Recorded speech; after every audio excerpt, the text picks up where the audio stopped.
Good afternoon, Faith Church family. Pastor Mike here coming at you with our weekly video. And this week, I want to take just a few moments to talk about the notion of normal. I don't know about you. I've heard certainly plenty of people. I've felt this way at different times, but this statement or this phrase or the sentiment of, I can't wait to get back to normal, or I want to return to normal, or new normal, or all these types of things. And certainly at some level, we all know what we mean and what we're getting at when we say that. And yet, here's my question for you, church, is as we think about normal, do we really want to go back to normal?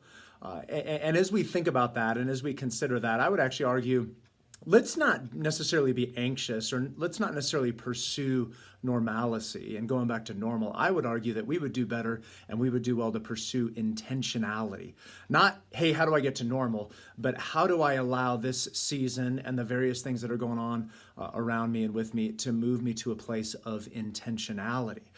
Because the reality is there's certain elements and certain aspects of normal that we don't want to go back to, right? That we're thankful that God has kind of shaken loose some of those things, that God has maybe removed some of those things or modified some of those things. And so moving forward, it's not so much, hey, how do I get back to normal?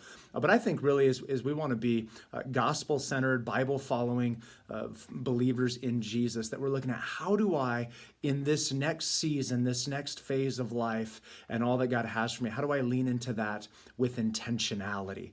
And so you think about different spheres or different elements of your life. You think about your relationship with the Lord, and not just, hey, I want to go back to normal. In fact, for some of us, normal is a place we don't want to go back to because it was default and it was apathetic and we weren't really leaning into it. But intentionality is going to lead us to a place where I'm endeavoring to love Jesus more and to treasure and to value him above all other things. Or you think about your home life and some of the ways that maybe your schedule was a little wonky, or there was maybe some prioritization of different things. And so now not going back to normal, but wanting to be intentional in the home. So I want to be intentional with my marriage and prioritizing that relationship. I want to be intentional with my kids and pouring into them. Or maybe if you're a teenager in your home, I want to be intentional in terms of how I'm responding and living under mom and dad and what they have for us. Or you think about work life. Some of the things that were normal for us in work life, we definitely don't want to go back to. Maybe we were working too much, or maybe we were too invested in it. Maybe we derived our identity from it. Don't want to go back to that. So how is it that I'm intentional in my work life? That, yeah, I'm working hard and I'm being diligent and I'm representing Jesus to the best of my ability.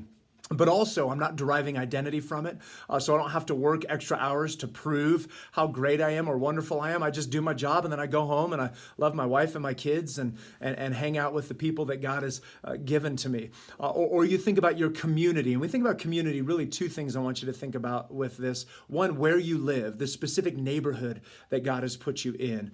And actually, one of the greatest gifts that Becky and I have found in the season of COVID is just the ways that we've gotten to know our neighbors and got to spend time with our neighbors in ways that we just would not have if COVID didn't exist. And so while I certainly haven't loved COVID, I am deeply thankful for the ways that we've been connected and had all kinds of meaningful conversations and engagements with them.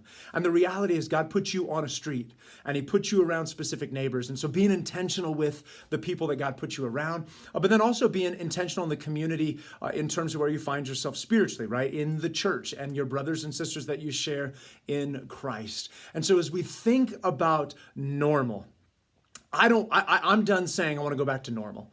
And I want to lean into a place where I'm saying, no, I just want to proceed and press into intentionality. And that's what we want to move forward on. That's how we want to grow and proceed moving forward, is not just, hey, how do I get back to normal? Yes, we want there to be normal rhythms and routines and some of those types of things.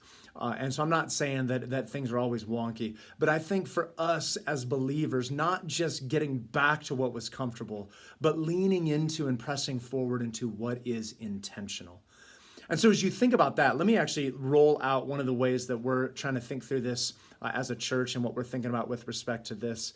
And that's specific to our children's ministry. So a few weeks ago, we rolled out nursery in 2s and 3s. And so hear me when I say this, October 25th, Sunday, October 25th, that's the week after Mission Sunday, we're going to open up the rest of our children's ministry. And in part of that is just wanting to be intentional in how we shepherd and love and teach and train and develop our kids, as well as giving people who are gifted in that God has equipped them to do that, opportunities to serve in that ministry. So a few things that are really, really important with respect to this. First of all, that while we're excited about this, we also know there's a lot of work that's tied to this. And so if you have questions or things that you're curious about, either as a parent or as a volunteer or a potential volunteer, I'd encourage you to talk to Pastor Ryan, as he's obviously the point person on this and running with this. But a few things that are really, really helpful. One, as we think about intentional opportunities, one of the best ways to just grow in being able to teach the Bible and grow in being able to share the gospel is to teach children. True Confessions, that's where I cut my teeth in ministry, was teaching 2 and 3 year olds from the Bible and sharing the gospel with 2 and 3 year olds. So I remember being a senior in high school and doing that in our church back in Flagstaff, growing up there. But that was one of the richest seasons of God teaching and training. And so in one sense, there's great opportunity to learn and grow. But the other side of this is ways that we get to pour into our kids. And I know in my home, because I've heard from my kids for years and years and years, different ways that many of you have poured into their life, many ways that you've helped them to better understand the gospel, to love Jesus. Not that Becky and I don't endeavor to instill that in our kids in a number of ways, but there's great value in what happens on Sunday morning. And so if you're interested, if you want that opportunity to be intentional in terms of teaching the gospel and teaching the Bible to kids, then this is a great opportunity for you to lean into that. Now, a few things tied to this. First of all, that if you want to volunteer and you have not volunteered previously in the children's ministry, and we're gonna need some new volunteers in this season. The first thing is I'd ask you to get in contact with Pastor Ryan as soon as possible. There is a time lag on some of these things. We do background checks on everyone in student ministry. That's just one of the ways we try to protect our kiddos over there. And then there's some other items, logistical items that we work through with respect to that. So even if you contact him today, it's going to be 2-3 weeks before we're ready to put you in a classroom. So know that, be aware of that. And certainly Ryan can answer any questions that you would have on that. But then also the other element of this is this will modify some of the ways that our facility is utilized on Sunday morning.